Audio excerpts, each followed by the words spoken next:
नमस्कार, मी पंजाब 29 दरम्यान राज्यात खराब वातावरण होईल हे आज रात्रीच्याला म्हणजे सांगली जिल्हा, सोलापूर जिल्हा, सातारा जिल्हा, कोकणपट्टी त्याच्यानंतर जत, पंढरपूर, सोलापूर जिल्हा, धाराशिव जिल्हा, त्याच्यानंतर अहिल्यानगर,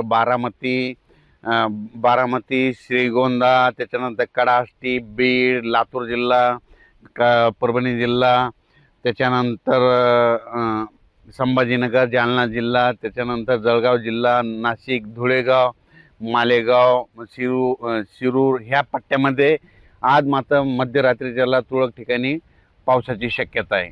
पण हे पाऊस सर्वदूर पडणार नाही. त्याच्यानंतर हे पाऊस पुन्हा आज मध्यरात्रीच्याला आणि उद्याच्याला बुलढाणा जिल्हा, मेकर, लोणार, रिसोड ह्या पट्ट्यामध्ये, त्याच्यानंतर खामगाव घाटाच्या खाली नांदुरा, बुलढाणा, त्याच्यानंतर परतवाडा, बुरहानपूर, मध्य प्रदेश मध्ये ह्या पट्ट्यामध्ये काय होणार, आज रात्रीच्या आणि उद्याच्याला तुरळक ठिकाणी काही ठिकाणी आज पाऊस येईल, कुठं थेंब येतील म्हणून हा अंदाज लक्षात द्यायचा. सर्वदूर पडणार नाही, पण आज ह्या पट्ट्यामध्ये मात्र रात्रीच्याला पाऊस येणार आहे म्हणून हा अंदाज लक्षात द्यायचा.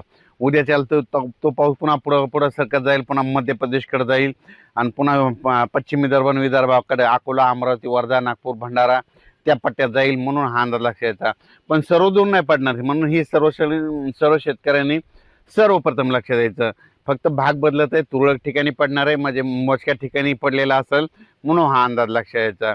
त्याच्यानंतर इकडं अहिल्यानगरकडे शिर्डी, त्याच्यानंतर राहता, बारामती ह्या पट्ट्यात देखील काय होणार आहे, आज मध्यरात्रीचा चांगले थेंब देखील येणार आहे. वीट उत्पादकांना सांगू इच्छितो, तुम्ही दुपारनंतर तुम्ही तुमच्या विटा झाकून घ्या. कारण जे तंबाखूचे निपाणी कर्नाटकचे शेतकरी त्यांना सांगू इच्छितो की तुम्ही कांदा असेल, तुमची तंबाखू असेल तर आजच्याला झाकून ठेवा. कारण की राज्यामध्ये आज म्हणजे रात्री म्हणजे कर्नाटकच्या उत्तर कर्नाटककडे जरा जास्त पाऊस पडणार आहे आणि पश्चिम कर्नाटककडे एक असणार आहे आणि पूर्व कर्नाटककडे कमी पडेल म्हणून हे लक्षात द्यायचं.